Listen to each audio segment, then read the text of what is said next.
I need to be honest, finish it, because it's one of them where I started watching through the anime, and then it's just when you keep looking at the number of what's to come, and then I was like, oh man. So I just started watching everything else. So now I've watched everything else. I need to come back to One Piece and finish it. They're doing like a live action TV show, I think, of it now. Yeah, they've already done it on Netflix. It was pretty good. It's kind of like based off the first maybe like 20, 30-ish episodes. It's basically like they really crammed in the beginning arc of it all, basically. Gotcha. So you kind of got to see some of the big characters from the anime series, which everyone gets really hyped for. But you saw the main crew basically form, if you want to say that. Is the anime finished, or is it like an ongoing thing? The anime is still going. It is still going. It is. I think it's the longest running shonen to date. Oh. Wow, I didn't know that. So One Piece has, episode-wise, 1,140 episodes. Oh, wow, okay. And it's still releasing new episodes on a weekly basis. That's intimidating. Here I was thinking like, oh, I could catch up on 3 seasons of that. Like, oh. Oh, yeah, no. And this is not including the movies as well. There's movies in there. But it does... And what's crazy is, as well, with it, it's like you can go down and try to remove fillers. And even if you remove fillers... There's only 94 reported episodes, so that's not even that's literally still 1,000 episodes to get through. Oh my gosh! Yeah, so it is the titan of anime, but once you get through it, everyone will be like, okay, you know, you get like this really crazy badge of honor, as people like to say. My anime arc, I think, ended somewhere in or shortly after college. Like, I got really into it, and then I saw Berserk, and Berserk was like so good that every other anime just felt stupid at that point. And then I started buying the manga and all that. Yeah, it's the thing with like anime, especially like Berserk, because you get to see all these different, you know, worlds. You get to see all these different stories. You get to see all these different, technically, like, maturity of it as well. Like, you know, you can watch a show that's like a boxing show, but then you can watch some really gritty, like 18 rated fighting animes where things are getting bloody, you know what I mean? And like you say, you can watch Berserk, which is in that same scale where it's just kind of crazy when you watch him go off at certain times in that show. So it is really cool how, like, I think anime allows you to just explore different genres, different stories, different just anything. And there's just really good takes as well. Like, I think some of the best animes have some really creative, like, ways of, you know, like, getting the enemies and, you know, figuring out like how to make the bad guys compared to just having a stereotypical bad guy. Oh yeah. Yeah. So yeah, and I do love some good anime. Well, hey everybody, thanks for joining today. Today we have Mr. Sneakyy Gaming. Really excited for this one, for 2 different reasons. Sneakyy is in part responsible for this even happening at all, because he got me the software I needed to get started and coached me through it. And then for the other, this is now our largest content creator, at least if we judge by, you know, YouTube subscribers, right? So thank you for joining us today. It's all good. Thank you for the intro. Pleasure to be here. Can't wait for the whole universe, because I've been watching them as well, which is quite nice. I like the whole kind of just chilled out vibe, as well as just kind of just listening to everyone's story at the end of the day. I think everyone's had some unique stories and they've gone through different bits, so I kind of like it. So yeah, can't wait. Yeah, it's been a lot of fun getting to know the people right behind the content, not just the content. And obviously we have the Fateless podcast, we have Podforge, we have plenty of podcasts that are covering the game and the company. So I like getting to know people, and that's what we want to find out today. Can you tell us a little bit about how you got roped into this? Because you've been doing this for over 5 years now, I think. No, not that long. If I did, I'd be, I don't know, I think I'd be a bit further than I am, but this is going on to my third year now. Third year, okay. Yeah. It was, how can I put it?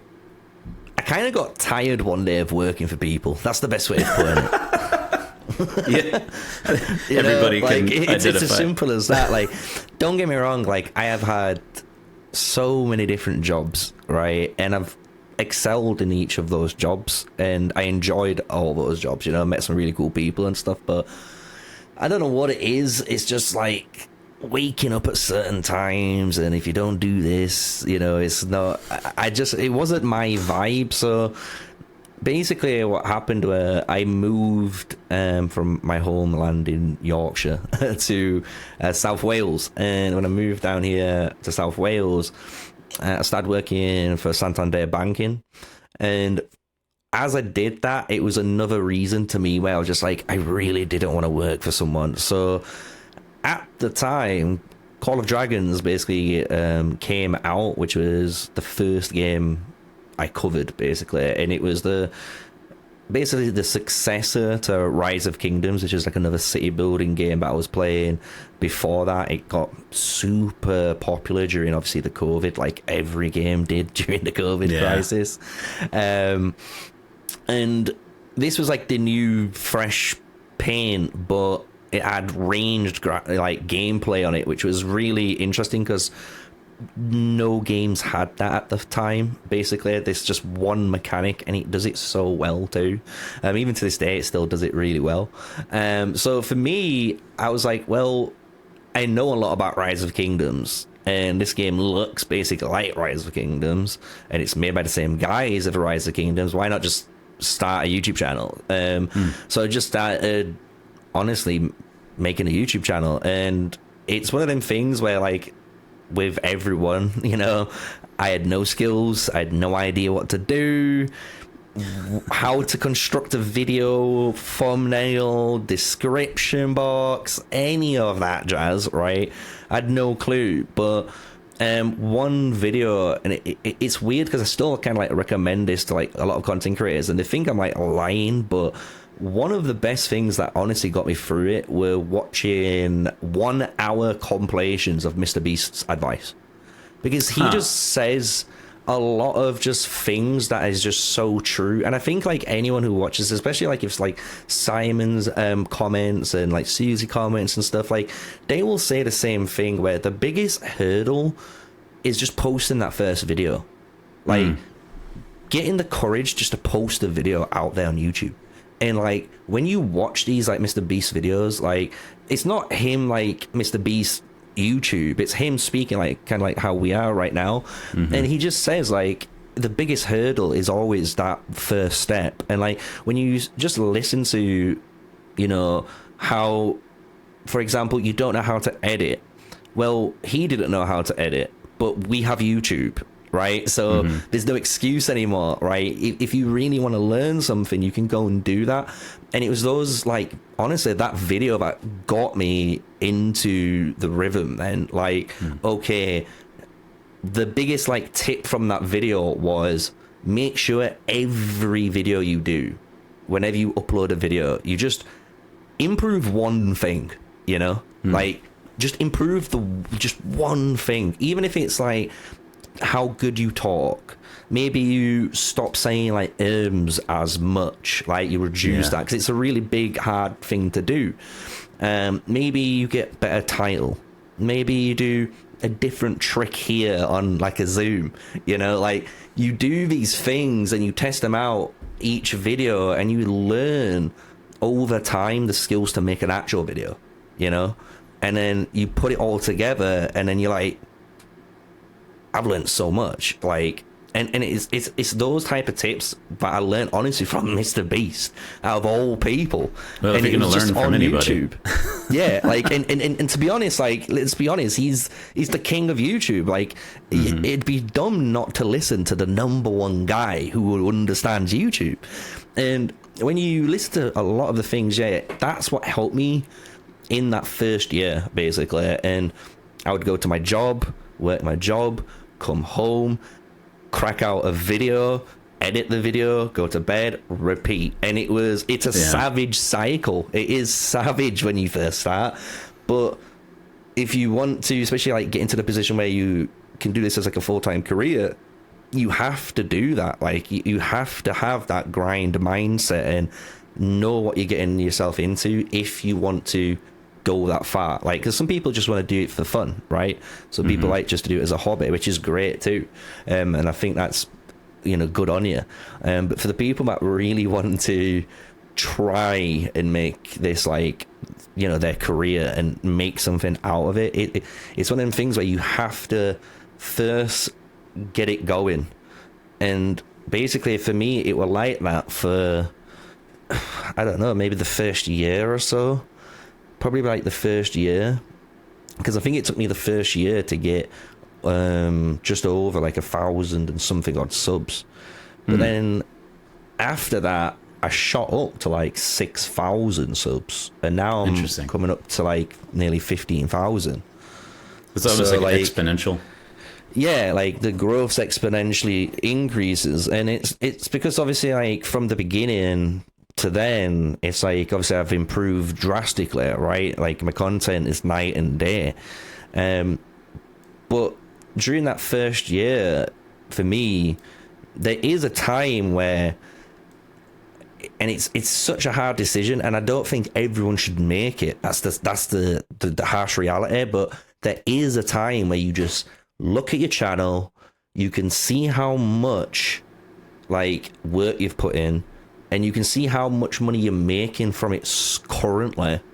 And if you said, tomorrow I'm quitting my job, would it work? And like, if the answer's no, you keep doing what you're doing, know? But if you think it's yes, and it might be, for a couple of months we're eating noodles and ramen, and we're having a little bit of a rough month or two, you kind of go through that, and it's kind of this new journey that you go through then, like, because everything's YouTube then. Every video you want to get better, every title you want to get better, every tag, and even like learning how to talk to people in sponsorships, talking to content creators and networking, as I was kind of talking to you earlier about that, right? All these things start to come into your view now because you're only focused on that. Because if you don't focus on it, you fucked up at the end of the day, like, and you fail, right? And you failed, and it's not great to fail, but you can always learn from that, as some people say. But in this, if you take the step to go full time, you can't do that, because if you do, it's going to be a pain in the ass to try and find a new job again, right? Let's be honest. Yeah. Now you got this big gap. It's going to be a bit of a pain in the ass. Yeah. So it's not on the fact that like it's, it's that aspect. It's like the real life aspect, which people don't consider. And, if you can get over that hurdle, I will tell you, for me, I wouldn't trade it for the world. It's like, this is the probably greatest job anyone could ask for, just being able to make videos of whatever you love, if it's music, if it's games, if it's whatever, right? YouTube has the ability to do that, and you can make money off it, like, and support your family and live and have a good life. It's crazy. Like, so I wouldn't trade that struggle and journey that you have to go through to get to where I'm at now, where I would say I'm a bit more comfortable, where I'm getting my ad revenue, I've got sponsorships, I've got this and that, so it feels like hard work's paid off, but it is hard work, so you made that jump, like you left your full-time job about 2 years ago then? Yeah. Wow. Yeah. And so far only getting better, right? Yeah, that's it. Like, because that's the thing. It's like, if it's like anything, it's not even just YouTube. Like, if I said to you could go to the gym an hour a day, cool. But if you went to the gym 8 hours a day, every day, the difference is completely night and day, right? It's like if I, give you a gun and you shot out of target practice for 1 time a week, but you go 7 times a week, it just changes how fast you just learn the recoil of the gun and how to shoot the gun and so forth. And it's the same with YouTube, right? And when you make that jump like I did, it does become like ride or die, you know. So you just focus up, and it's like the predator human instincts kicked in because you're hungry, like you want to make sure this succeeds, and you need to figure out how to get to, you know, like this next month, like how do I plan out this content this week, and how should I do this and that. Like it makes you honestly feel like a bit more alive, you know, because you're living, like, we're not, as I kind of said at the beginning, like I'm not built for someone like to tell me what to do and work under someone properly, like, you know, because it's just like at the end of the day you lose a bit of freedom, you know. And I think that's what I think has been my issue, and you know, when I'm at this point where I'm at now, it's just, I think it's like night and day. And I think even like my girlfriend would say, even though she said like it was quite funny, like last month she mentioned it, where we were joking about something that happened in a movie or something, and she said, that was you. And I was like, what do you mean? And she went, you walked through the door and you said, I'm quitting my job for YouTube. And I just sat there like, and that's literally basically what happened, you know. Like, yeah. I came in one day after finishing my job for the day, and I just said, look, tomorrow I'm not going in. Like, I'm going to go down, I'm going to hand in the notice, and, you know, if I have to work for the 2 weeks, I'll work the 2 weeks, you know, at the job. Yeah. But I'm quitting. And then she was like, oh, okay, no problem. And we just kind of went on, and, you know, from there she supported the decision, and yeah, I'm where I'm at basically because of that, you know. Yeah, at this point you basically said it in so many words, but it's like you're solely responsible for your success. There's no dependency upon anyone else. There's certainly some sort of dependency upon circumstances, but that's just general luck with anything, right? Did you latch onto a game that went viral? Did you latch onto a game that kind of died? But it's still just you, and you're the one motivating you, and you're the one cranking out all the content. Yeah. At the end of the day, you have to be, right. Like, you know, I watch a lot of content, and it's one of the things when you do this, like, you have to be your own biggest, like, supporter, you know. You have to be your biggest motivator. If you're not motivated to do the video the next day, then I think it's the wrong job for you, you know, like, and it's the wrong career path. Like, you might want to take this more as like something as a hobby and something like you just do for fun, you know. But if you want to take it, like I said, as like a career and try and take it seriously to make a living off it, you know, you have to be in that spotlight where you motivate yourself each day, where, you know, you wake up and sometimes you're there and you're like you're stressing out because you can't think of an idea, you know. Oh, right. Like, yeah. And you're thinking, what can I do, right? And you're there like, do I just cover what everyone else is covering, or do I just try and think of something new, or, you know, and you go into this cycle. But, you know, at the end of the day, you work it out and you've got the video up, you know, like, because it is on you to do that. And, you know, I think it's a skill to be able to do that, though, you know. I don't think everyone can do that, but I think that's the whole point of YouTube. I think that's with any job. Do you still get like a little bit of trepidation or anxiety or excitement when you click publish? Like, with the amount of videos that you're uploading as each individual one, you're like, oh, how's this gonna do? Yeah, I do. It's to do with things like which are projects. So, like, for example, you know, I say this on a channel too, like, I don't get excited to post guide content because at the end of the day, like, don't get me wrong, my guide content people will tell you, like, I'm really good at conveying words and being able to explain how something works in game. That's why people really enjoy my content. But when I have made my whole career of doing that, you know, especially from Court of Dragons when I first started it out, and now I cover like Age of Empires Mobile, like, you know, it does get draining. And when you're only doing guides, it becomes a little bit, I wouldn't say like mundane, but it becomes autonomous almost, you know, because you are kind of just, you'll start to realize, like, as a content creator, especially like when you're doing a guide video, if you do one guide video really well, you just repeat that formula. That's all you do. Gotcha. Right? Because why would you stray away from it? Because if people really like that way you did that video, you're just going to keep doing that way for that video, but for this hero and that hero and this, right? And you just keep doing it and keep doing it. So like the hero stuff becomes like, might be fun, but the actual like creating of that video becomes, like I said, a little bit more autonomous. Doesn't mean it's not exciting, it's not fun, but it does become autonomous at the same time, you know, at the same time. The things that get me excited is these projects that you think of, though, like, because I always break down content into different, like, maybe like categories, and like guide content to me is in this category that's like long-term content that shouldn't basically run out, right? It's these content that you can just keep going because the game keeps playing. You got new heroes, you got new bosses, you got new whatever it is. You can keep making guide content, and when it's been 2 years, 3 years, guess what? We can go back to the beginning of the first hero and then we can repeat it, because in those 3 years a lot has changed. Yeah, exactly, right? So it just becomes this cycle. So you have that, and that's kind of like say like this kind of basic content. I call it like basic content. This is like what channels do if you do these type of games.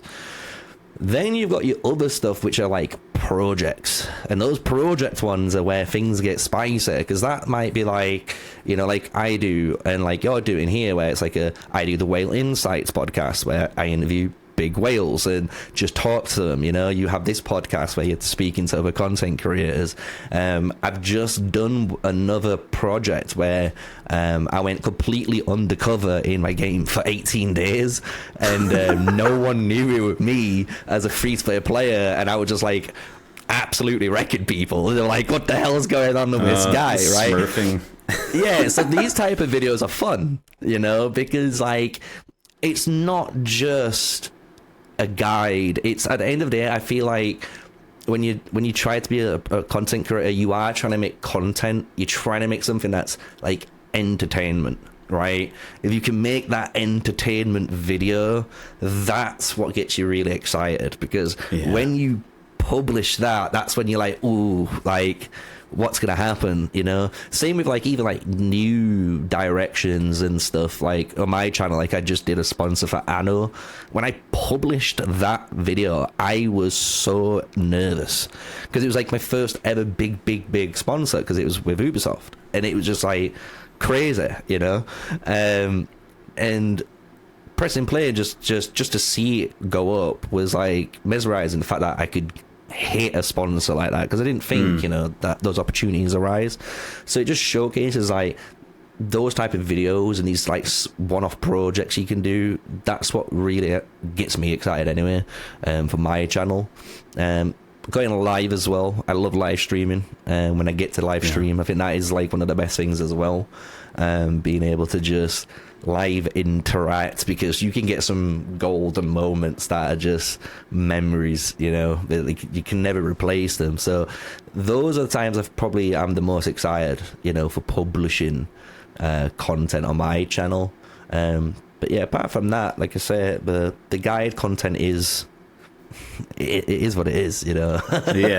There was like, it's kind of an irrational fear, but there was a fear that kind of entered my mind when I was watching a lot of Raid Shadow Legends content, and I was like, some of these really successful CCs, I start to wonder if they feel like a prisoner of the game, because let's say, you know, I'm just going to use ballpark numbers so that it's easy math, but let's say you're pulling in 100 grand a year. If 60 grand of that is coming in because of your Raid Shadow Legends channel, and 40 is everything else you're doing, that's got to start to feel like a trap, right? Like I got to upload a video every single day to keep the income coming in, where I'm not allowed to do like what I want to do.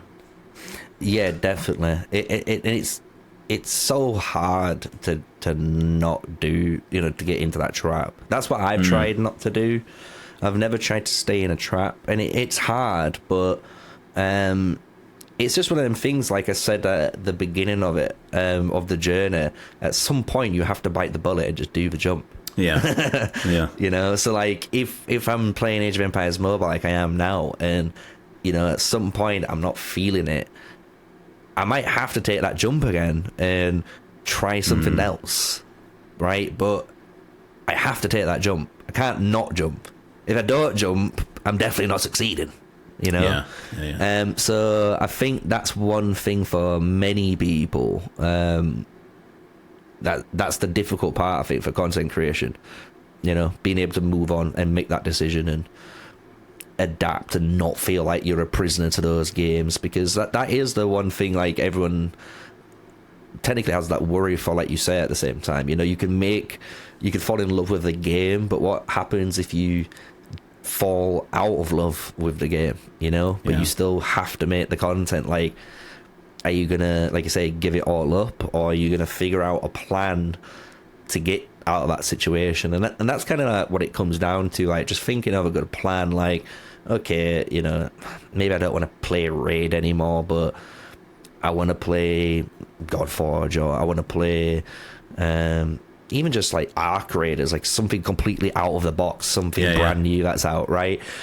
You know, well, if I'm going to do that, how would I do that? Well, first I need to make a video. Well, that's true. So we'll make the video. But what about after? Well, I'm going to have to make at least a second or third video, just so that the first video can get out there. I can kind of see what people might see of the first video, if it gets any views or not. But by the second and third video, and going into like the fourth and maybe like your fifth video, especially if you like maybe do like 2 raid videos and like an arc video, then you might do 1 more raid video for the week, and that's it, you know. So you're just doing 4 videos, and you've split up 25% towards this new content and 75% to raid. So you're not doing 100% raid anymore. Like, that's what you do, and then at some point you'll see like, ooh, people actually like that 25%. So let's make it 50%. Let's make it 75%. Goodbye raid. Like, it's one of them where you that's what I had to do with mine, you know. I played Call of Dragons, and then I played a little bit of Age of Empires Mobile while playing a bit of Call of Dragons, and then there was no more Call of Dragons. It just disappeared. No more Call of Dragons videos as of now, right? You just don't make that content anymore? No, nice. Never touched it since, like, it's easy going over a year now. Yeah. How did you, I think maybe we talked about this privately weeks ago, but how did you find Godforge? Because I seem to remember you saying something like you weren't really like a gacha player, like all of your strategic thoughts come from like standard RPGs and card games and stuff like that. Yeah, it is true. Like, all of my decisions come from like playing those type of games. Don't get me wrong, I've played like Final Fantasy. I've played games in the past. I've played every console known to man since the Sega Mega Drive, right? And I have to thank my mum for that, because my mum used to buy me every single new console for Christmas, right? So, you know, mumsy did me proud for that. But for Godforge, it was quite a weird tale, because I kind of were talking about this earlier with networking. From Call of Dragons, I networked with Echo, and Echo introduced me to Scratch. And from there, me and Scratch did our little partnership, and he honestly pushed me as a creator as well, and learn, you know, to get editing done and to create actually good shorts, you know, like pretty good shorts for like guides and stuff like that. And because of that, Scratch was like, have you heard about Godforge? Like, I don't know if you know, but, you know, the guy who's like the number one, he literally is like the number one guy for, you know, Raid, is making a game. I'm like, is he? And I'm like, that's interesting. And he's like, yeah. And I'm like, well, it is interesting, because at the time, even though like I would playing Call of Dragons and Age of Empires Mobile, like I'd be watching stuff like Asmongold, you know, and he's got like OTK, and he's got Starfall, he's got all this, like these different projects 100 and irons businesses. in the fire. Yeah, exactly, right? So I was like, this is quite interesting that another content creator has kind of come out and said, you know what, I'm gonna try and make my own mobile game and rival a big dog, you know, not even like a small dog. Like, I'm rivaling a big dog out here. So that caught my attention, and literally, like, it was a year and a half ago, I want to say, because I didn't join Godforge from the beginning. It was probably around the 6-month mark after, when I like started to get a bit more involved, and I did post a nice amount of videos when I first got in, and then we didn't get that much info. I mean, I got busy myself, so it was one of them where, you know, I get to like transition into beta or alpha came, and then that's when I could kind of go a little bit more harder, as everyone knows in alpha. So. Did you enjoy it so far, what you've played? Oh yeah, I love it. Like, I just hope it delivers on the PvP side. Yeah, we haven't seen that yet. Yeah, because I know like the standard arenas come in, and like, I'll be honest, I'm not excited for that because I know everyone's kind of played it in raid, and even in my game I've got something very similar to it as well. But what I am excited for is when he does bring out the magical roguelike PvP mode and the draft PvP mode. Like, those modes sound interesting. Like, I want to be able to draft because, you know, I played Magic, you know, and drafting in Magic is just kind of like, it's the best thing. Yeah, like, it's always one of the greatest things to do, and so yeah, I can't wait for that for Godforge. So yeah. I think you played Alpha 3 maybe a little bit differently. I think if I say it correctly, you probably did it correctly. Like, you got it right. A lot of us went into Alpha 3 with the mindset of, I'm going to see what I can do to win the competition. And I feel like as a content creator who kind of had his shit together, you went in and you were like, how much content can I create from my time while the server is alive? And so we're all like doing try hard stuff, and you're like, record, stop, just banking footage. So my Alpha 3 wasn't actually like that. So this, I'll tell you the secret. Simon knows, because I laughed to Simon about this, because I was like, dude, I need you to keep the servers up for another like 3 hours, man. Like, so so with Alpha 3, I was trying to obviously get one of the tickets to Vegas. Like, I was truly trying to win. So on my channel, my MrSneakyy Players channel, is my live stream of my race where I finished 6th on the leaderboard for speed. Nice. So for me, I was obviously proud. Never played these type of games before. Didn't have outside help. I live streamed every minute of my run, you know. So it was one of them where I pushed so hard for that, and then I just felt that kind of shot. I was like, and I was like, what do I go for next? And then like Papa Tez was like, bro, you need to go for the stars. And I was like, yeah, but you guys are so far ahead. He's like, yeah, but I need some competition. So then like, I went, okay then. So then you could see at the beginning, I think I still like live streamed it as well, like during the star challenges, I was up there. I was chasing Papa Tez and those guys. The issue I had was I didn't have Sphinx, and because I didn't have Sphinx, I couldn't do some of the challenges. And same with like another challenge, I didn't have one of the heroes, and it's required. If you don't have this one hero, you just physically can't get the free stars. The Odin Loki one. They were the only two people who had I think it was that, because it was.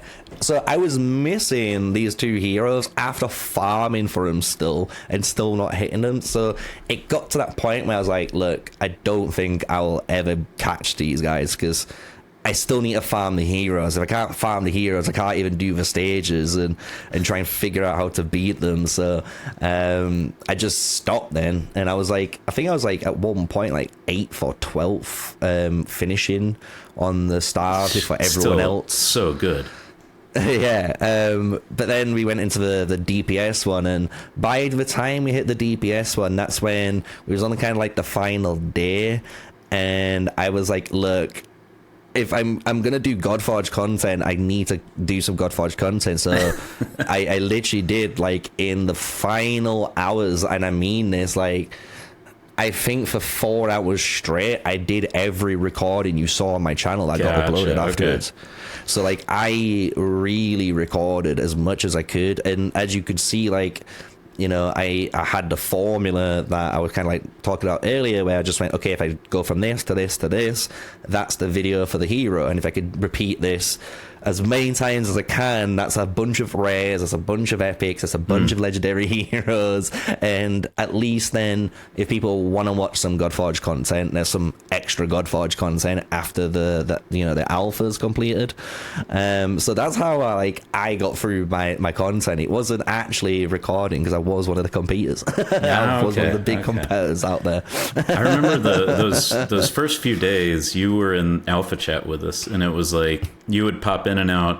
Unbound Sage was in there, Shadow was in there, Draco was in there, some obviously some other people who, you know, did or didn't go on to hit leaderboards. But I was surprised that you didn't have like a group of people that you were playing with, because you know, Rage and all them kind of clanned up, and then towards the end Zav and Critical got me into ELT, and I felt like you were just still going to create content, but it sounds like you were trying the DPS race. Oh yeah, I was trying the DPS race still, and it was like, I think I even live streamed that, you know, and I was there like kind of annoyed. I was like, if I only had a couple of more hours and I knew about this bug sooner, like I'd probably be up there. I'll be honest, I think I would be up there if I knew about the bug, simple as, like, but it is what it is, you know. I don't think I'd changed the alpha experience for myself, because I loved every minute of it, you know. Like, for that race was, for me, the race was the race. I couldn't care about anything else. Like, the other stuff was cool, but to be like the 6th fastest person to finish the entire Godforge experience was crazy, because it was like, it was so close between everyone. Like, I came 6th, and the 5th guy was another content creator. So he's the 1st content creator. I was the 2nd content creator. And I think they said there was about a minute or 2 minutes between us. Like, it was literally the last fight between us. That was the timing on it. So if we couldn't believe it. And then on the top 3, it was even closer between them 3, like, at some point. So yeah, I wouldn't trade it. I think the race was really fun. I loved every minute of it. Did you pull a Zeus? Oh yeah, you had to if you were to go for the speed. If I'd have known about Maria like from the beginning, I would have just built a Maria for the final like 15, 20 floors. But I had to discover her as a way to solve the problem of not having Zeus. But I feel like if we'd all known about it, then you didn't need Zeus. But without it, Zeus was like the cheat code for sure. Yeah, like, I even made a video talking about like the cheat code Zeus. Like, I think that's why people call it cheat code now, because I named it cheat code. I was like, this is just, it was just a cheat code to do it. The thing where it was like, and I'll tell you, if people who probably played Zeus 2 will tell you, it's like, don't get me wrong, Zeus sped run the event, right? It literally sped run the event.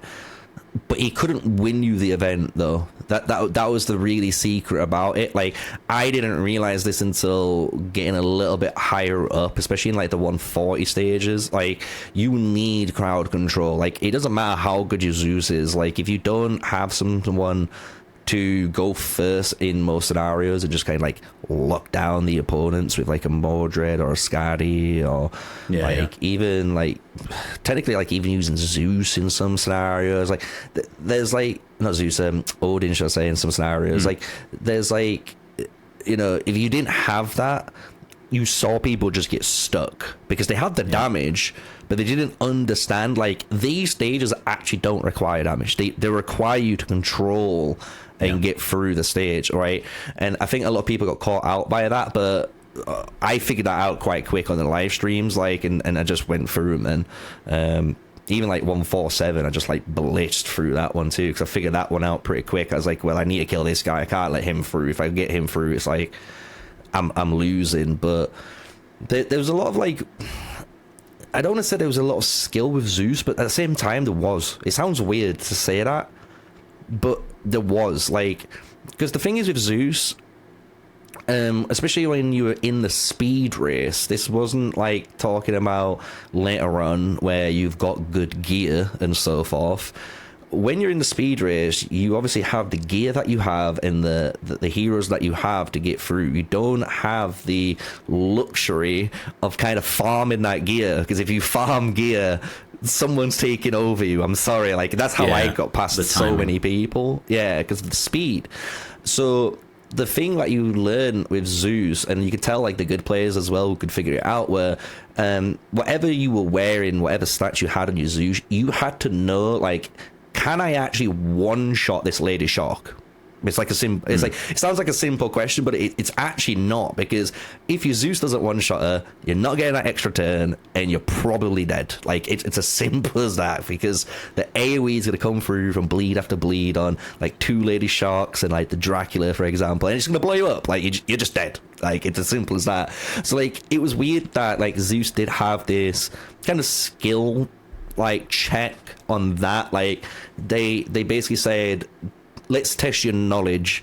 Do you know the health bars of heroes because they are rare, you know, or an uncommon or a common hero? Because you could tell these heroes at different rarities had a maximum HP pool compared to the others. So you know, if I could get through this guy, I can get through that guy, and you could just like start lasering down then. So it was weird because Zeus was a cheat code, but it was a cheat code that did require, like I said, some skill in the speed race. Yeah, outside the speed race, ignore everything I said, because you just put gear on the guy and he one-shots every hero. But in the speed race, it was kind of a little bit different, in my opinion. Yeah, because like you said, every moment you spend farming, you're not racing. Exactly, and it was that. 26 hours? It was just over 24 hours for number 1, I think, right? Yeah. It were close. It was 26 hours on and some, I think. That's so crazy. And if I had to go back and do it again, I would have made some different decisions, but I was not under the impression that I had a shot. I was actually surprised that I was staying in the top 100 the whole time, because all of the experience I had was Alpha 2, and I specifically didn't consume Godforge content before I got to play the game. So there was no basic knowledge or anything. And I thought, with my Alpha 2 knowledge, you know, I'll play and it'll be fun, but I don't think I'll do well. So, you know, you probably heard me say it on the other ones. My goal became, can I beat Hell Hades? That's my goal. Yeah. I felt that. I was like, because I woke up, when I installed it and stuff and started playing, I could see, I was like, yo, Simon and Brad's like ahead of me, man. Like, can I get past these guys? Like, because it'd be funny if I went on the podcast and just started saying, yo, Brad, I saw you and I just had to chase you down, you know? But the fact that I beat them, it was even better. So, yeah, I felt that 100% during that race. And I was a little bit different because I played all 3 alphas. And I would say that I played a lot of advantage in my eyes for how I played the game. But it didn't help me, for example, learn, like the other guys know 100% better, like where it was more efficient to farm for certain gear, for example. Like that type of stuff is just like, you know, I have to give credit where credit's due to those guys, because they live and breathe raid, so like this comes second nature to them, and to me it's like mind-blowing to kind of like keep remembering all this like info. Like it's just wild. So yeah, once you got through like kind of like that aspect, like Alpha 1, for me, I can kind of for me it was harder than Alpha 3, so I think that's what played a big part in my push, to be honest. I think if I didn't play Alpha 1, I don't think I'd be nowhere near as good as I was in Alpha 3, because Alpha 2 was pretty fair. I'll be honest, it was quite fair. It was so buggy. It was kind of a bit fun, but it was nowhere near like the level of Alpha 1. Alpha 1 felt like you were playing Godforge on like hardcore mode. Like they put on every Halo skull, you know. They just went turn on, and you went, okay, let's see if we can beat this. Like it was crazy. It was a good time, but it was crazy. So because of that, I think it really got people who played Alpha 1 ready for Alpha 3 that were racing, let's just say that. Yeah, 3 shots at understanding it. But, then you have those biases, like I mentioned, where I was biased against the Lady Jacques imprint because I just assumed they fixed it. So I never tried it, and then that was the key to getting the damage race. Yeah, there's a lot of stuff like that, and it was like, I learned this quite playing Magic, like you shouldn't, when there's a new set out, you never remember what happened in the last set because something's going to be different. Like, so that's kind of like how I approached the alphas. Like, I knew Alpha 1 was going to be the craziest and the hardest to beat because it's just going to be a mess, but it was a really fun mess, like watching Hercules resurrect 12 times on live stream. Like, it's just like, can we do it, guys? Let's do it.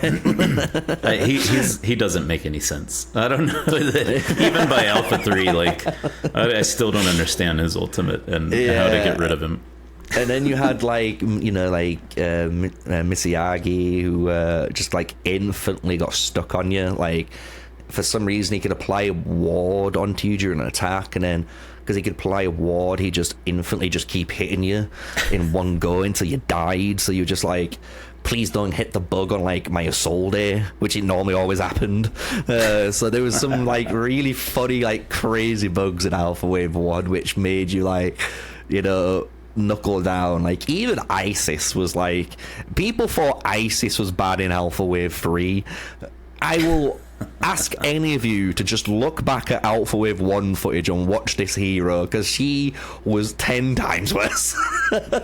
She didn't care about anything. She was playing all the men's. She was always removing disables, and she always did something else. Like, you could not beat the hero, so you had to just raw damage her. Like, if you couldn't kill her, you lost. Yeah. So it was fun. Like, Alpha Wave 1 was super fun. Like, and I bet you the guys probably listening to this probably like laughing. Like, I know like Zavrok, I think like he played it Alpha 1, and I think Sage did too. I know Ragewood did, because me and Ragewood were laughing at some of the bugs that we were sending each other. Like, have you tried this? He was like, yeah, have you tried this? And we were like, there's no way this works. He's like, it does. So it was fun, man. But yeah, Alpha Wave 1 was a good time compared to 3. 3 was, I feel like 3 was actually a really, really good representation of the game, to be honest. Yeah, no, as a functioning game, I mean, I would play that game, right? I mean, the only thing is that there is a limit of what existed. So when you think about clearing all the content, but for obvious reasons, launch isn't going to be that way. But mechanically, I really like the concept of off-cycle ultimates. It confused me when I first was trying to interact with it. And I'm coming from a big, long history of gachas, and no gacha has done that yet. So, like, it just didn't make sense to me. And then when I was like, oh, this is how this works, that's really overpowered. Like, I can, like, AoE twice just because this thing is lit up. Like, yep. But it changes the dynamic of the game. The game is a different game because that exists. Yeah, 100%. It's like I was saying in, like, the podcasts and, like, as you mentioned earlier, with, like, card gaming. To me, it reminds me of just playing card games. And it felt more like playing a card game, even though it was a hero gacha game, because of the ultimate system. Because it's like, it's like I have these cards, which are heroes, and they've got 2 maybe abilities onto them. One's one type of effect, one's another type of effect. But because of this really cool mechanic, I can actually trigger this ultimate, this third effect at any point. It's like a 0 cost, saving a card, stacking your play. Exactly. Yeah. So I really, really like that, like the whole ultimate system and the whole just the team system too with that, because it did change things up, like being able to place drain on certain targets before, and if you could place drain on, then you could use go out and use ultimate, it'd get the extra damage amplification because there's drain on the target now. Like, it was so good because of that, and it felt like you were playing a card game because of those like little boom boom boom boom, like little combos. That's kind of how I played it. It was like combos. How many cool combos could you get together and just nuke either the wave or nuke a certain boss of some sort, or control them down in the same manner, because there was some fun control teams, as people know. Yeah. So with gaming in general, you mentioned since Sega Mega Drive, I think you've been playing console games. What do you consider like the most important games, or maybe your favorites over the course of your life? And it doesn't have to be video games either. That's interesting. Do you know what we could do? Should we make this kind of fun? Let me bring up the timeline of console games, and I'll tell you my favorite one from each one. Because I think, like, when you go through some of the greatest games in consoles, like, there's sometimes, like, really simple games, and some games, like, people just never heard of as well, for me. So it'd be interesting to maybe go down, like, that rabbit hole. So, let me see what we had. I've got a nice little image here. Was Mega Drive before Genesis or after Genesis? It was after, I believe. After Genesis, okay. So you had the Nintendo Entertainment System, and then the Genesis, and then it went into the Super Nintendo Entertainment System and the Mega Drive. I did have, I think, a Genesis, or one of my cousins had a Genesis, but I just remember the Mega Drive growing up properly. So, like, playing on a Mega Drive, the game, like, I remember always playing was a game called Shinobi. Shinobi was a really fun little platforming, like, ninja game. So as a kid who doesn't want to be a ninja, I'll be honest. That was honestly one of my favorite games on there. Apart from that, don't get me wrong, there was some favorites. Golden Axe was on, Mega Drive. There was, what else on Golden Drive? You had, like, the Jurassic Park game. That was a banger too, because you could play as a Velociraptor, which was super fun. And obviously Sonic the Hedgehog. But Shinobi was definitely the one that I loved the most out of all of them. I just played that game the most. It was just super fun.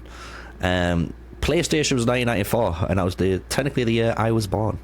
So if everyone wants to know how old I am, you can figure it out. PlayStation was 1994. Yeah, how crazy is that? Wow, you are a child. Yeah. So PlayStation, I've got a game that probably most people have never heard of, but it was called Silent Bomber. Never heard of that one. It was a very simple game. It was just, you played as this guy that could place these, like, bombs on these, like, mechs, like flying mechs, and just imagine, like, mech city and stuff.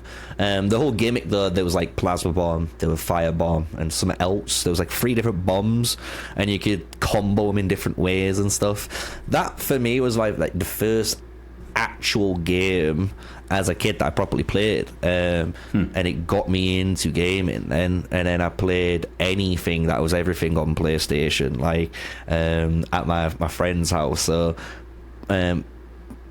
Silent Bomber, though, was like the one, though, like, for me anyway. The one that you remember. Final Fantasy VII then was your first Final Fantasy? Final Fantasy VII I've played, was technically my first ever one I played, on PlayStation. I forgot. It was on 3, if I remember, it was 3 discs or 4 discs. It was stupid. Back in the day when you had to they came discs. in really big chunky discs, So played that. Not my favourite Final Fantasy, though. Maybe we can talk about it, but it wasn't my favourite one. Final Fantasy VII on PlayStation. Nintendo 64, though, came out after, and that was a glorious year, I think. Nintendo 64 was an absolute banging year. It had to be GoldenEye, man. The amount of hours, OG GoldenEye, man. Like, I played too many hours of GoldenEye 64. Like, playing the campaign, going to bring in the boys over, and, like, stopping each other from seeing each other's little corner of the screen. You could not beat Nintendo 64 GoldenEye. But there was some bangers on that too, man. You had Zelda Legendary Ocarina of Time, which again could have been like one of the best ones that I picked up there. You had Turok on it. You had Banjo-Kazooie on there, right? You had these actual, like, really big titles all on Nintendo 64, like Mario Party and stuff. So I love all of them. From my life, I think it's the best multiplayer console. Like, all of the times that I had the most fun with 4 people sitting on a couch was with a Nintendo 64. Almost, yeah. I was still a bambino when I played my 64, so don't get me wrong, I played with like 2 friends, but it wasn't the one for me in that aspect. That comes very shortly soon anyway, because we did have the Game Boy. I'm just gonna be honest, it's Pokemon. Like, if you didn't play Pokemon on Game Boy, like, what are we doing with our lives right now? PlayStation 2 came out 2000, guys. Have a good reminder of that. The year 2000. PlayStation 2 came out. Now this one's a hard one because there was a lot of games that came out that year. Well, I said that year, that console. And it's going to be crazy, and my dad would honestly verify this story. But you can imagine, PlayStation 2 came out. I had GTA 3 on PlayStation 2. Yeah, the first one with 3D obviously, graphics. I was not 18. Obviously. You guys can do the maths here. Find out when GTA 3 came out, and I was born in 1994. You can figure that one out quite easily, right? My dad had no idea what he was getting himself into. Oh my gosh. But that game was like the game for me, man. And don't get me wrong, like, I can like remember doing some of the dumb, stupid stuff as people do on GTA games, but it was the fact that, like, as anyone will tell you, I remember like going to like my cousin's house, and he had like on a PC, like an actual PC, the big old personal computers, and they had Grand Theft Auto, and Grand Theft Auto was bird's eye view. Yeah, and one. PlayStation 2 came out, and next minute we got this 3D looking Grand Theft Auto. It blew my mind because nothing of that scale kind of happened, especially as me as a kid. So like, out of every PS2 game, I can always say like that one was like the one for me.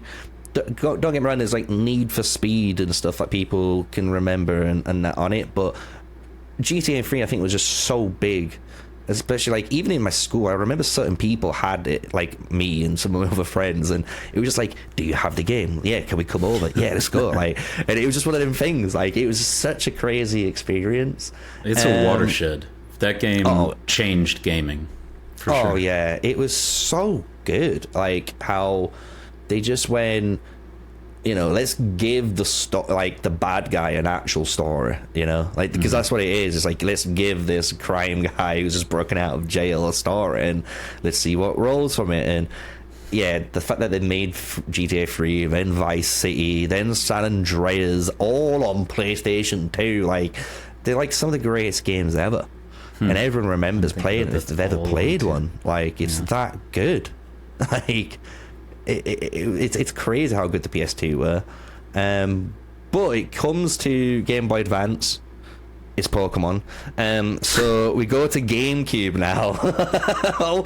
And this was my favorite console for playing like party games on. So instead of the Nintendo 64, it was technically the big brother, the GameCube, because this is where, like, again, it had better graphics than the original one. There were more like Mario Party games.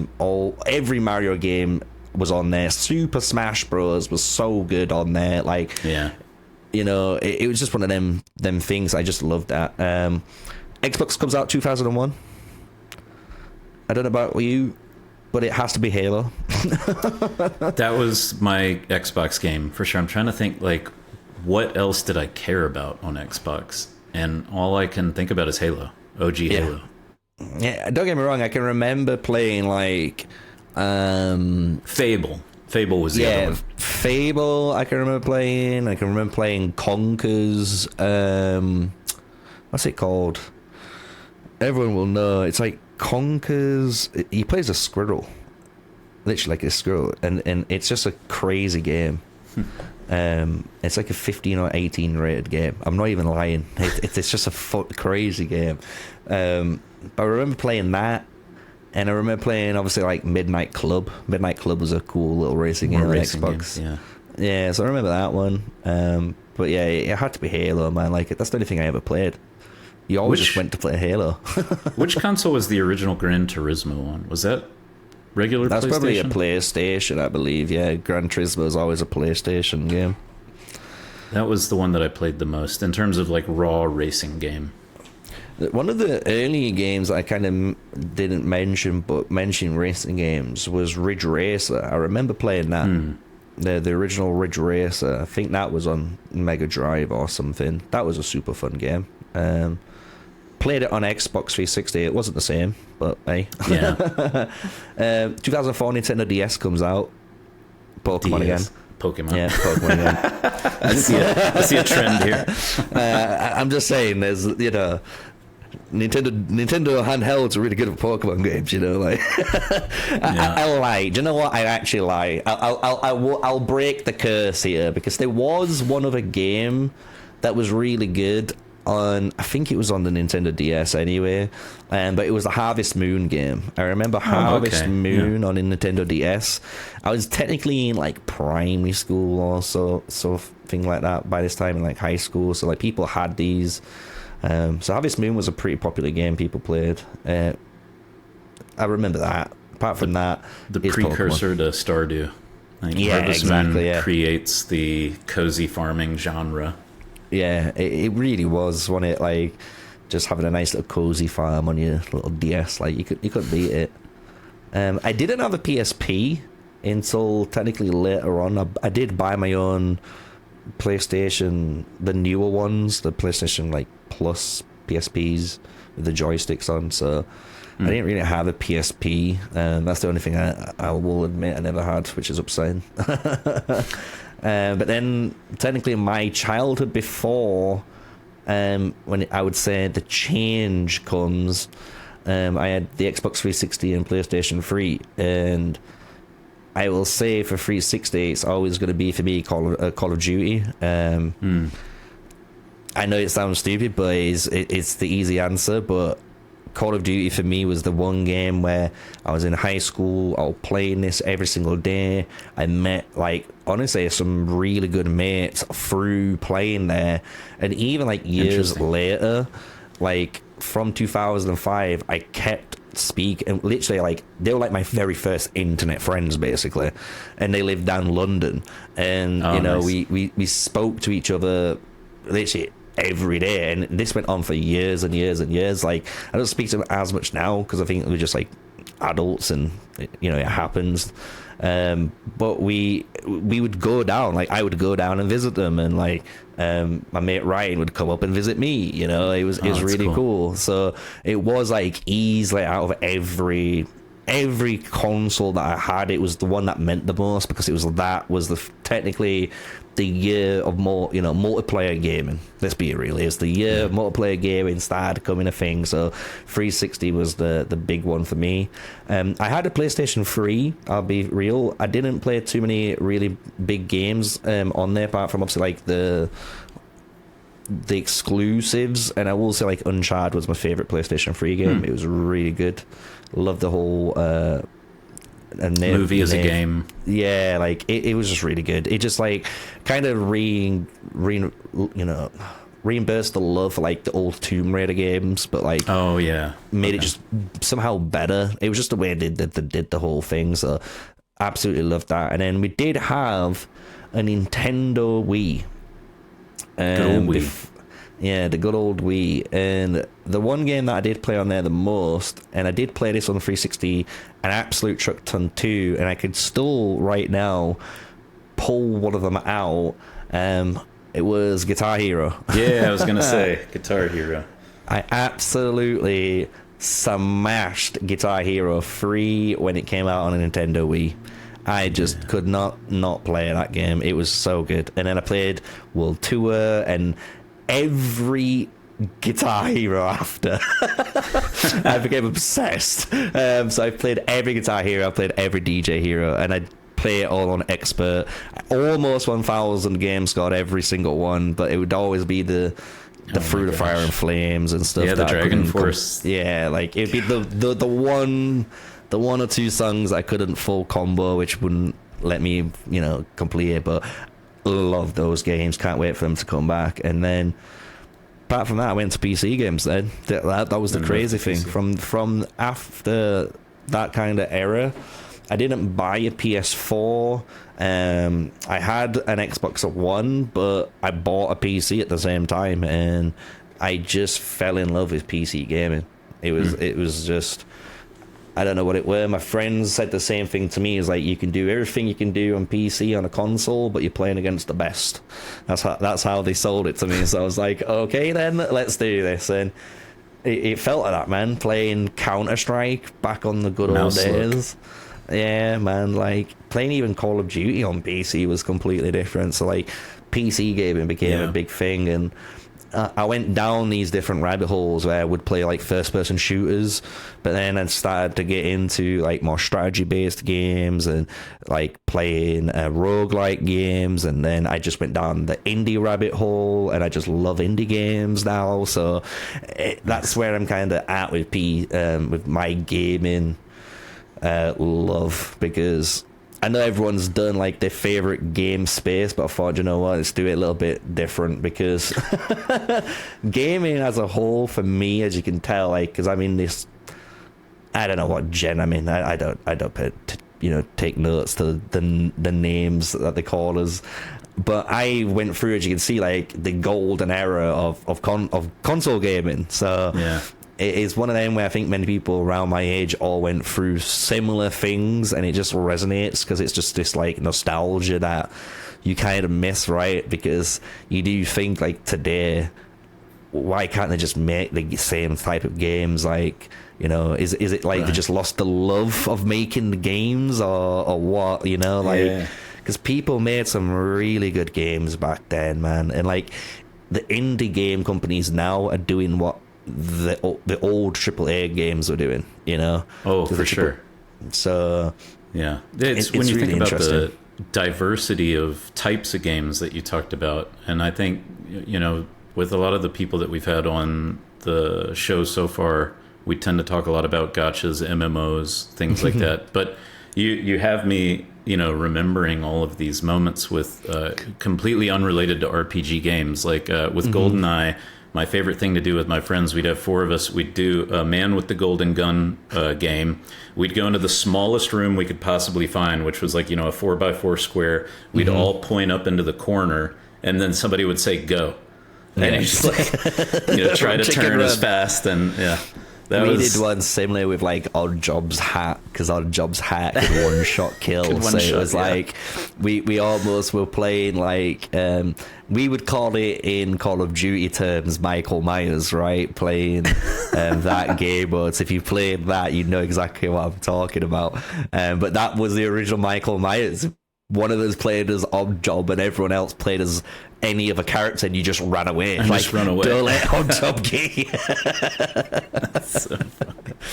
But yeah, no, gaming's one of them things, I think, for history, when actually people look back and, you know, think of the games that they used to play and stuff. It really does, like, you know, hold the good memories and why people play games today, and even like why people play gacha games and city building games like I play and stuff, because it's one of them things where gaming's evolved to this like big beast where it's all online now, so you're playing with so many more people, and that's kind of like this I wouldn't say like a crazy drug, but it is like you're just there like, I'm playing with someone from like Turkey, dude, like across the world. Like, that's mind-blowing. Like, we're just both sat there playing the same game together. Like, it's so wild compared to before, when you were sitting kind of like in, you know, your living room with your best mate, and you're both looking at the same screen. It's just so crazy to think how far technology's come, you know, in that whole span. So yeah, I hope everyone enjoyed that.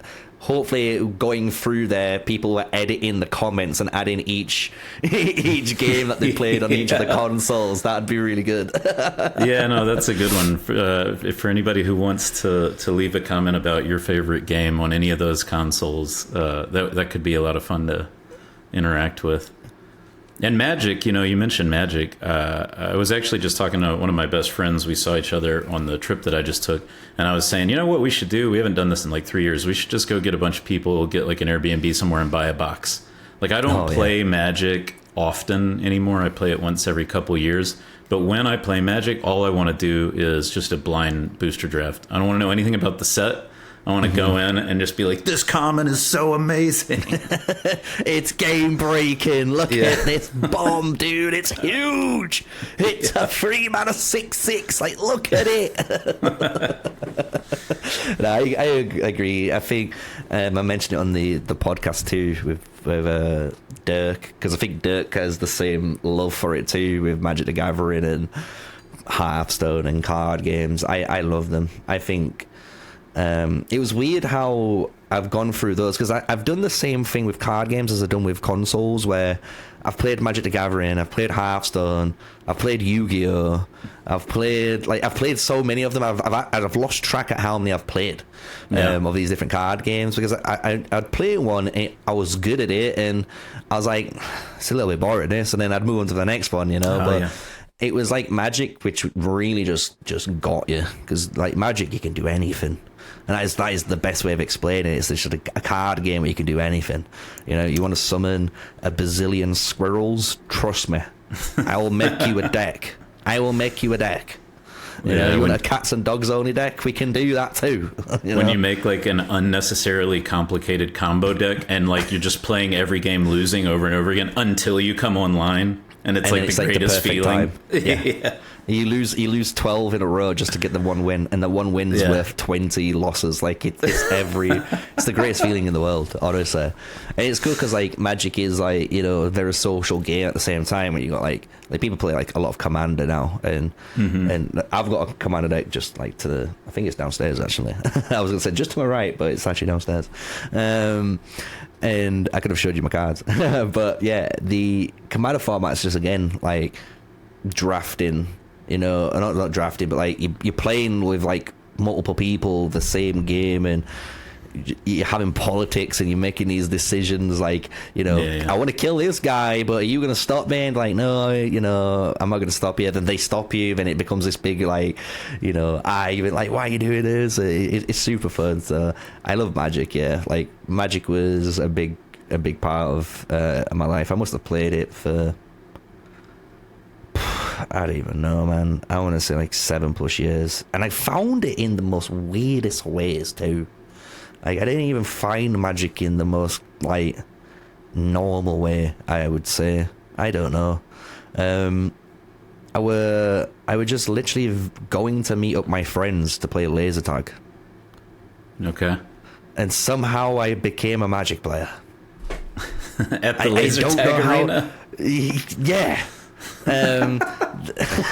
Exactly right. Like, how does that work? I don't know.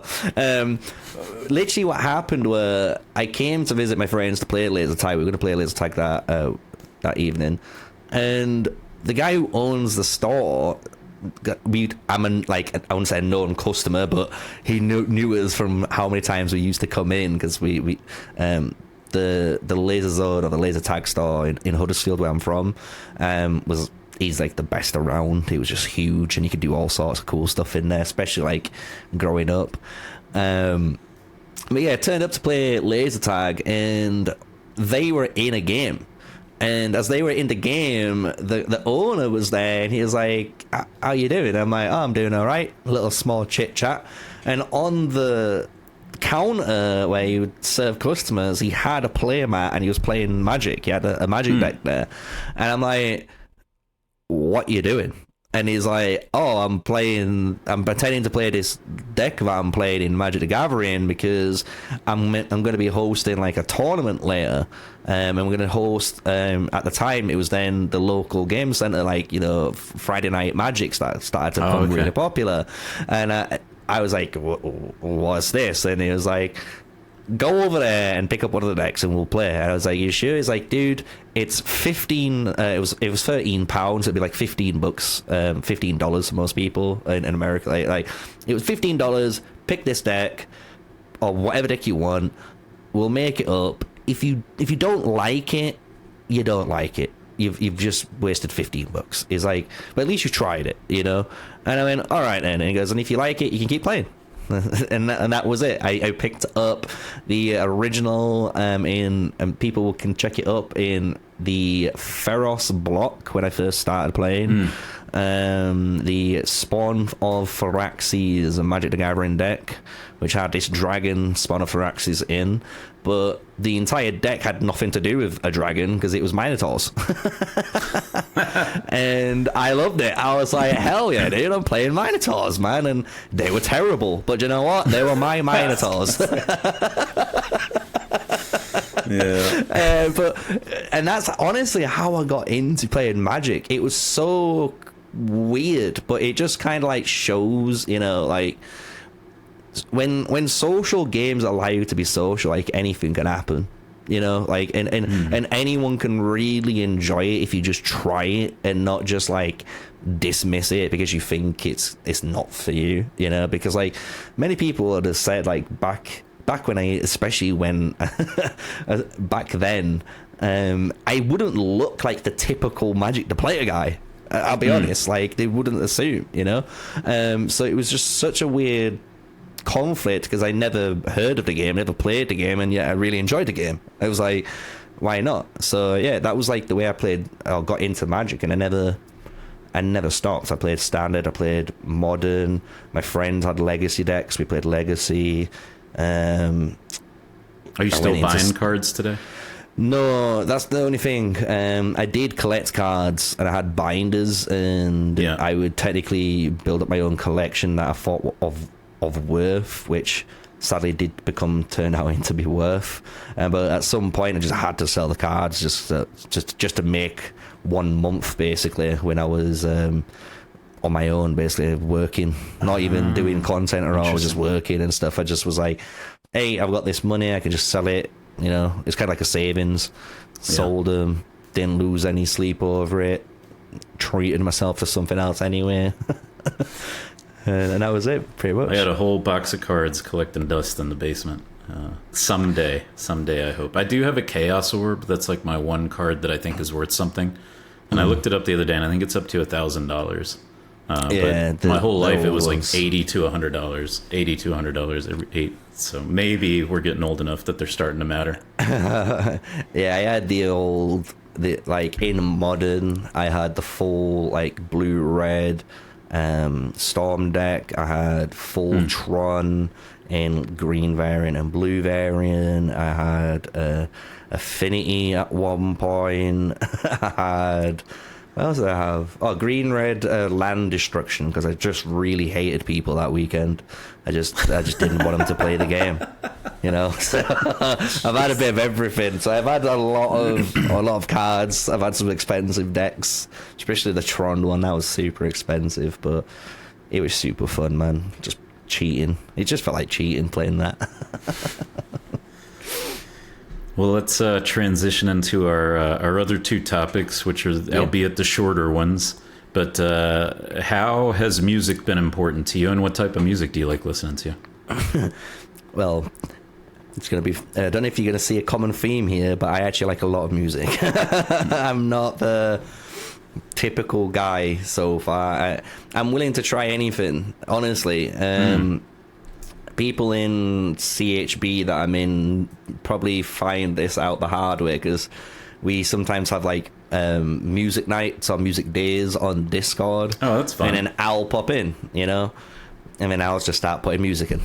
And then like, I've never heard of this, like, because it's just, I like a lot of different music. Do you do it as like a live broadcast, like the Discord servers playing the music and everybody's kind of messing with the playlist? Yeah, you can just jump into the VC and it'll just be playing, and you can just queue up your own songs and stuff. It's really cool. Oh, that's and fun. Like, you can hear new songs and stuff, and you know, just find new music at the same time. Because people, you got to think, I'm from the UK, right? So I'm like giving you like what I would consider like good music from the UK and what people would listen in the UK, but if you're from America, it's completely different. Like, you've got completely different avenue of bands that you've grew up with and listened to over the years compared to like what we have in the UK. Same with like Australia, or same with Germany and all that. It's like, it's just super interesting to see what like everyone goes for. But in terms of music, I really like music. I actually have a strong appreciation for music because I'm a content creator.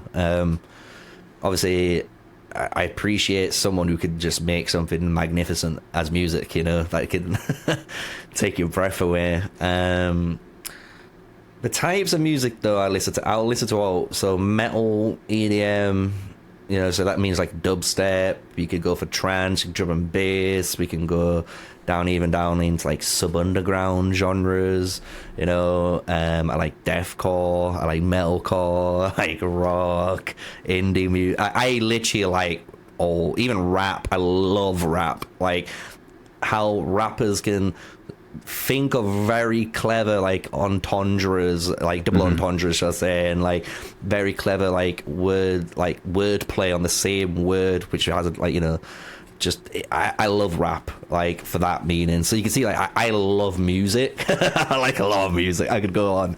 To make it a bit shorter though, my favorite band that I listen to now, and I have been listening to them for a good few years, is Sleep Token. Oh yeah, Sleep Token. I love Sleep Token. My friend introduced me to them in their first album they brought out, and I never looked back. All I can say is, to me, it feels like Sleep Token made me like reappreciate music again. That's the best way of putting it. Because it felt like, don't get me wrong, you can listen to really good music and that, but it feels like almost, again, like a formula. Like there is a really set way of really making a certain song, and once you've heard it, you can kind of hear it in more songs. You're kind of like, ugh. But like Sleep Token are really clever at not doing that. And like, the fact that they've got such good vocals, they've got such good undertones, the fact that like the song progresses, the fact that like it can just switch genres randomly, like it can do so many different things. Like it really made me appreciate like what you can do with music again. So like I love Sleep Token for that. It's like my music's all about that, really. And the guys at CHB, you know, like I was saying, like, if you never heard of Sleep Token, the guy was like, Kadaj was like, nope. I went, well, here we go. 10 songs later. They're like 10-minute long songs too, aren't they? They're not short some songs. Of them are, yeah. They're not short songs, but it's one of them things where I said to most people, like, if you ever, and anyone now, like, if you go to check out a Sleep Token song, you can't, it sounds selfish to say, but you can't stop the song halfway through. You have to hear the whole song. It's movement based.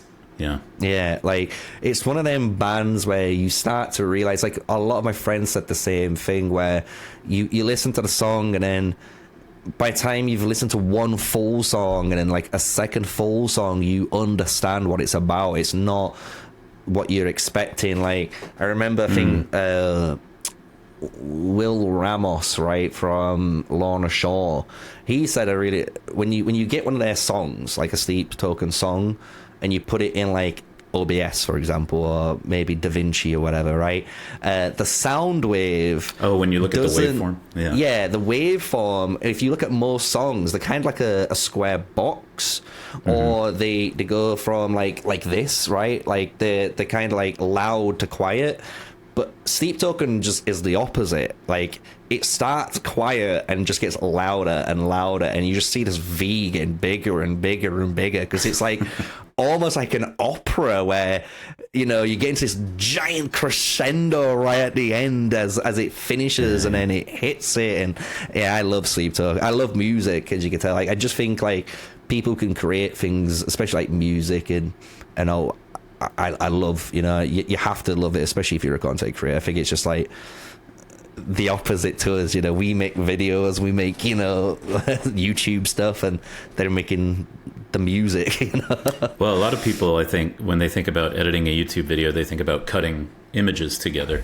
But like in DaVinci, I've noticed that a lot of my time is spent on modifying the audio file. So I'm staring at the waveforms, I'm messing with the equalizer. I've never learned, as much into music and audio as I have been my whole life, I've never learned how to do equalizer work. But now it's like required to get this thing to sound okay. So you're in there, you're staring at the waveform, you're cutting peaks, you're messing with volume, and it becomes a very audio-centric experience for sure. Yeah, it is one of them. Editing is an art form. Let's say that.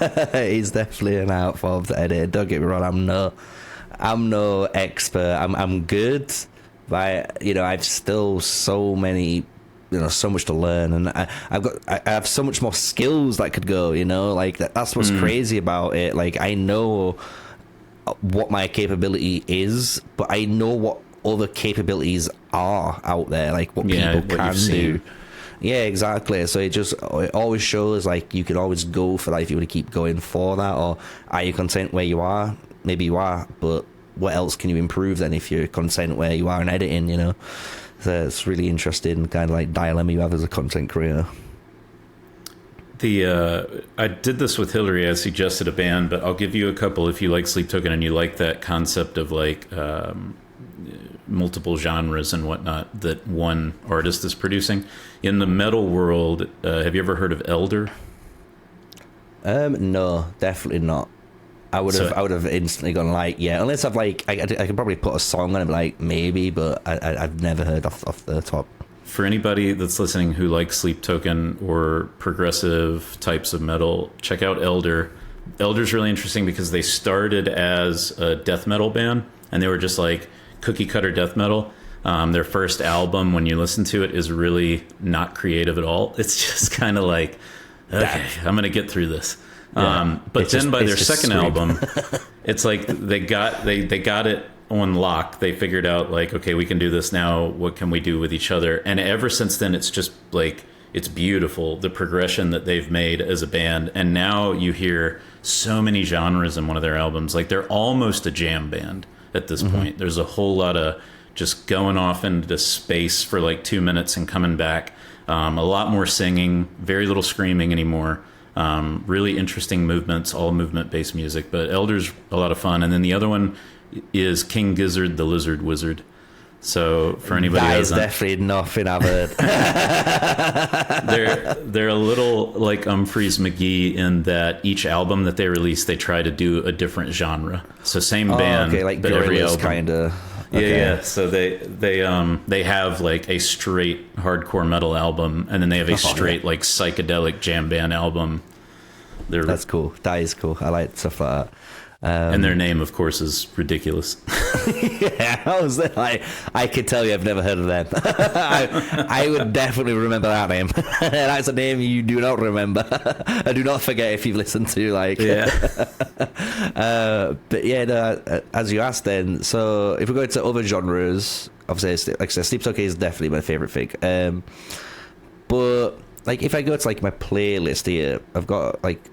If we go into certain EDM, like I like Zomboy, Excision, I like Bishu, who's like a YouTuber, but he does really good EDM music. Fred Again is like a personal favorite. I love Fred Again for like EDM music. If we're going into like rap, I love obviously Kendrick Lamar, H. I like stuff like Mos Def, which is like more, like I really like lyricists and really, like I said, I like wordplay. So if you got really clever wordplay, like I really like listening to that, because I think like, it sounds, the modern day music, most rappers have like a similar sounding hook. They kind of similar in mumble rapping, and like, don't get me wrong, some mumble rappers are cool and that, but like I really like the wordplay. I think rap wordplay is like where it's at. But even when we're going back to like, EDM again, like Skrillex, I've just came with like, I love Skrillex. That's in there. Invent Anime. My top EDM is Skrillex, because I just don't know a lot of EDM, but I like complicated music, and Skrillex is the most complicated EDM I've ever heard.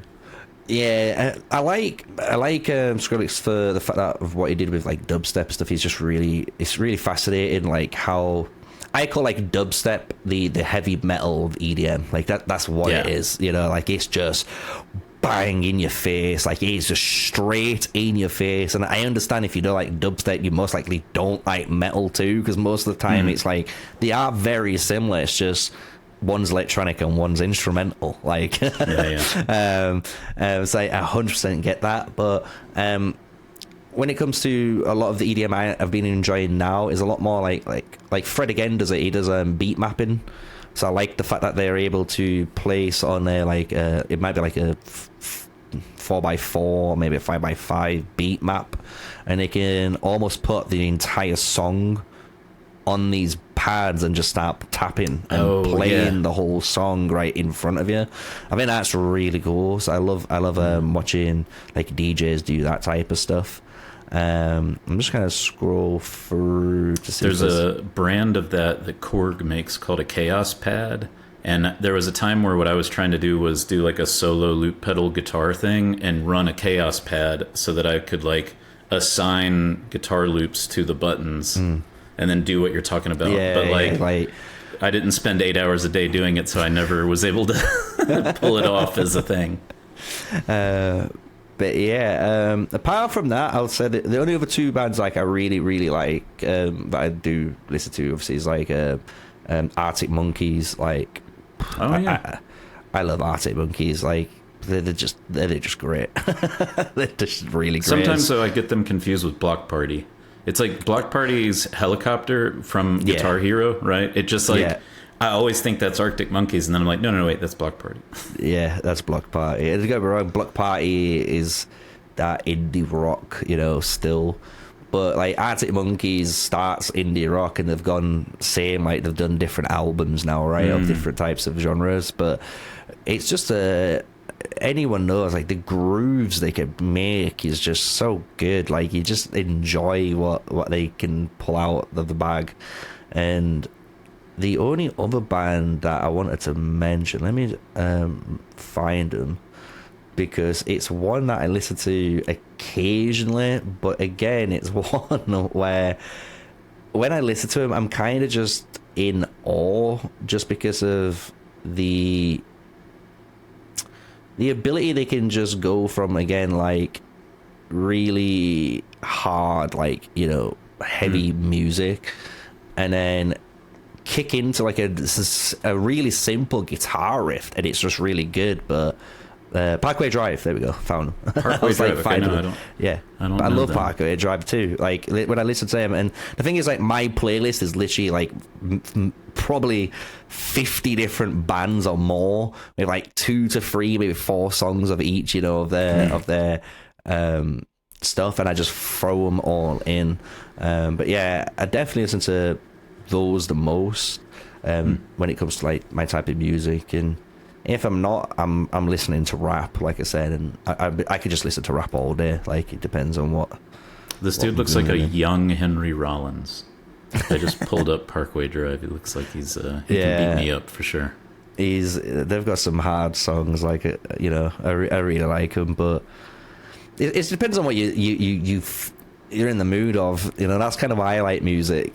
Sometimes I just want to knuckle down and do some work, so I just put kind of some chill step or some like EDM relax in the back.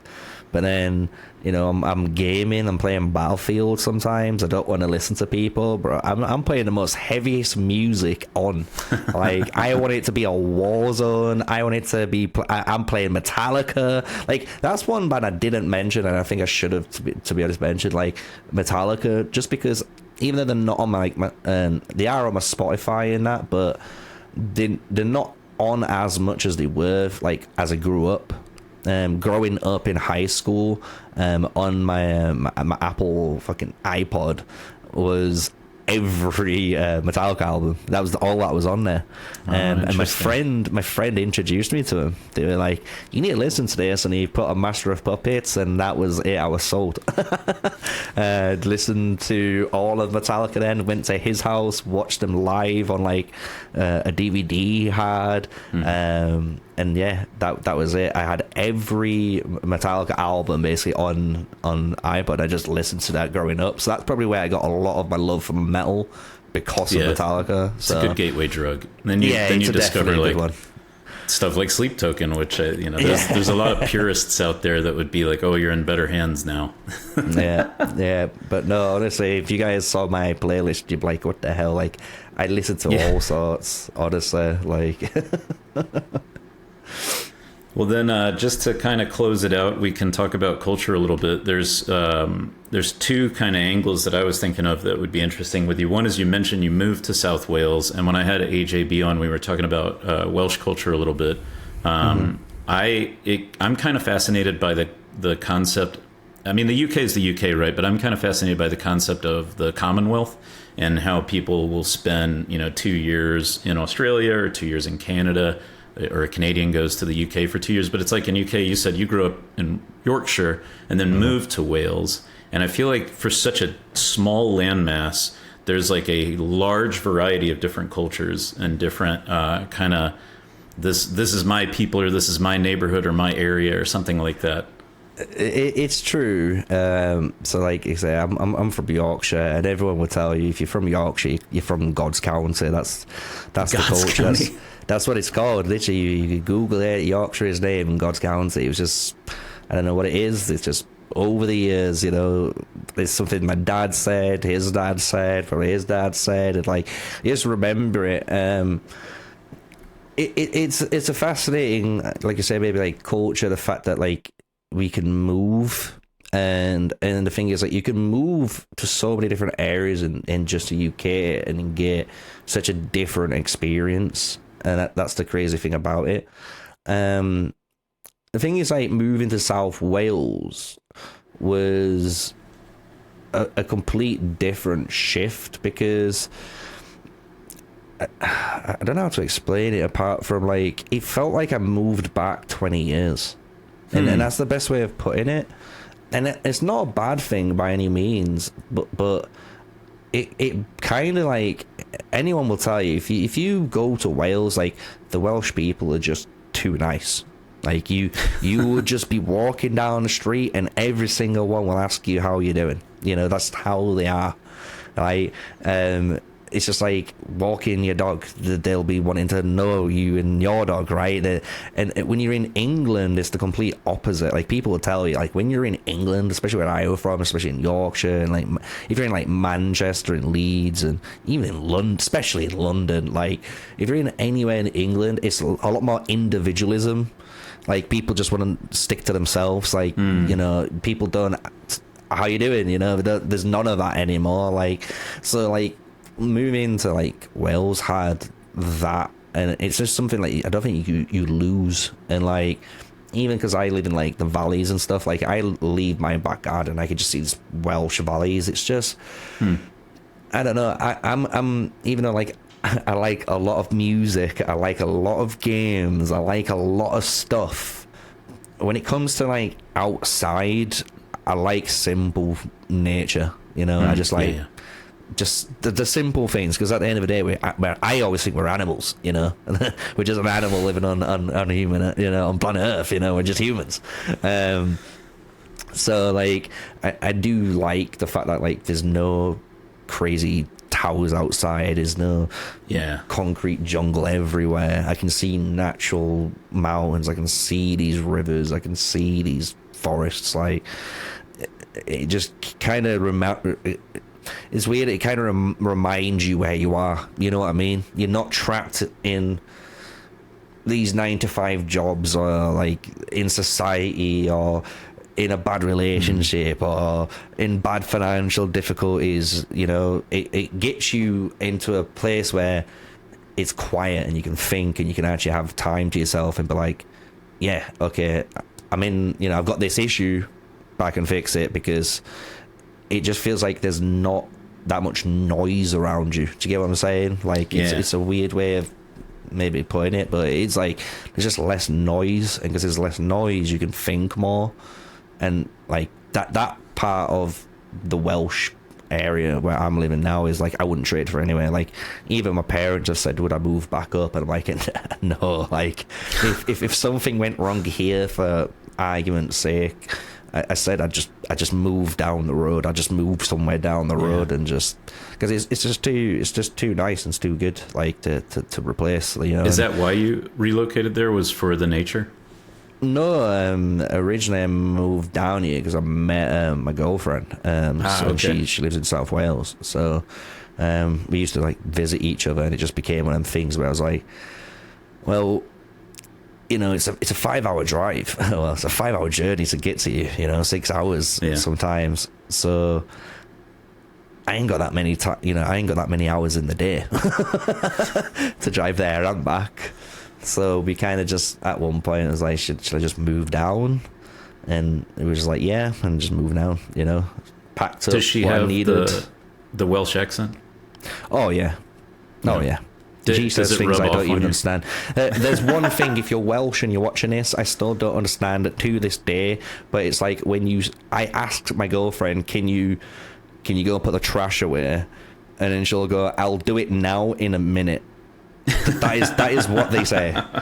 How can you do it now and in a minute? I don't know, because that's breaking the laws of time. But that's what the Welsh people say.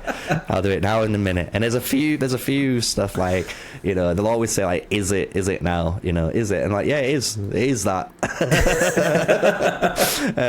And it's just, again, it's just the people around it. It's just how they are. You would trade it, because it is just like going back where people were people would talk to people just want to know and, like, you know, I like enjoy that. life and chat. I prefer that. You know, I mentioned it on the interview with Hillary, but I was just like, when I get into deep Chicago, deep New York, anywhere where like I stop being able to see nature, it starts to bother me. And I am, you know, fortunate in a way similar to you. I mean, you get to work for yourself, but both of us at least can work from anywhere.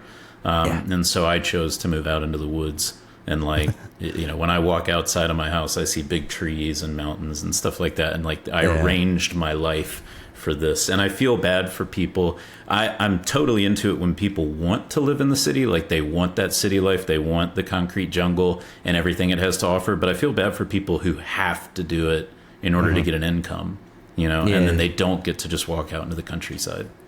Yeah, because it is one of them things, honestly. Like, I don't think people realize it. Like, when you're in that environment all the time, like, you really don't, like, get to see nature for what it is.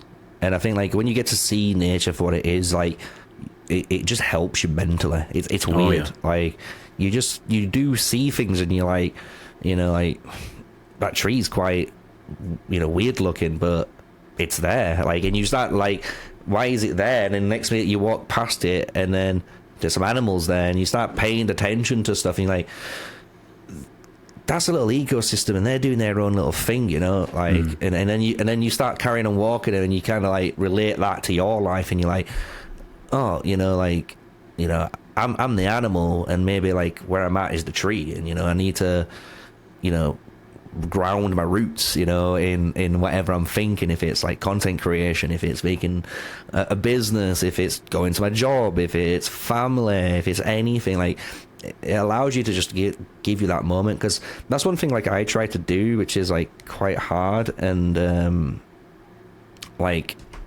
people, I don't think people do it enough, is like making sure like they're just not always with technology. Like, it's so hard for people to do that, but I think like especially if you're sitting here in front of this device, because day it's in like, and day out, I'd lose my mind if I was on this all the time. Like, so like I do certain things, like, you know, weekends typically, like, I don't work, you know, as I call it. Like, I just don't really record, I don't really edit stuff, don't do anything. I'll do videos, you know, I'll turn up and chat with you, you know, and chat with other people. Like, I'll happy come on and chat, because it's easy.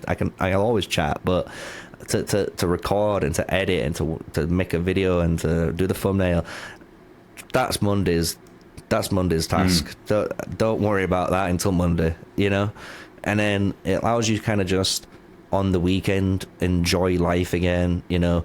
In the mornings I go and walk my dog. Every time I walk my dog, I never take my phone. So technically, if you want to kill me, that is the perfect time to kill me, because no one's gonna know. Like, no one's gonna know. You know, I've got no contacts. Get me when I'm walking my pooch, but, you know. It's those type of things, though. You know, like, you surrender your tech and just go out. Like, at first, I know people will say it's like, at first it's weird. It's so weird. And people are like, how is it weird? It's like, try it. Try to go outside without your phone and tell me it's not weird when you go to try and reach in your pocket and it's not there. It's such a weird feeling, because then you've got to be like content, you know? You got to kind of stand there or sit there, and you got to be like, yep, this is okay. What do we do now? You know what I mean? And that's kind of like what content kind of like bringing it all back full circle. That's what content creation is, you know. Every day, you know, next day, okay, what are we doing this time? Yeah. Next channel that you create is just going to be you walking through the woods every video. I already have, honestly, an actual channel idea that I want to do. I know I told Chloe about it a few weeks ago, maybe a month ago now. But it's just like getting the time to do it. That's my issue. It's like I really want to do it, but it's just like I'm trying to find time to do it. And when I get that time, I know if I start doing it, I might just like fall in love with that channel. And if that channel blows up more, I'll be like, well, I'm even happier. Nice. Yeah. Well, for everybody that's listening, what's the best way to digest the stuff that you're doing right now? Is it YouTube? Is it Twitch?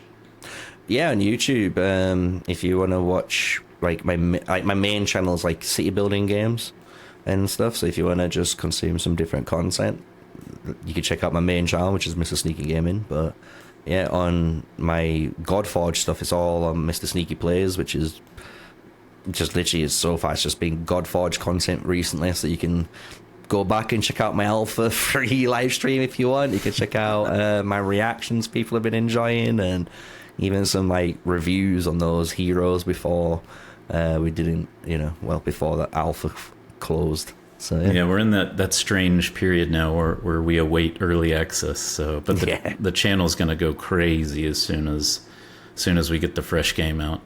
Have you joined a Pantheon yet? Are you? Yeah, I'm in CHB at the moment. Yeah. Oh, okay. With like with Adam and let me bring it up because there's like 5 of us in there.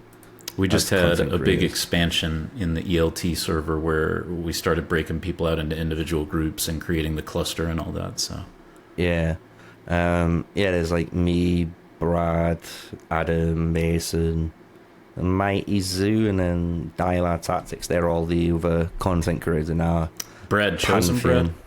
Yeah. Brad, well, I mean, if you're gonna take founders and employees into the dang no, thing. not founder, Bradbod. It's Bradbod Gabe, not Brad okay. from. Yeah, no. If we could get Brad from the founder team, I'm just saying, I've worked some magic.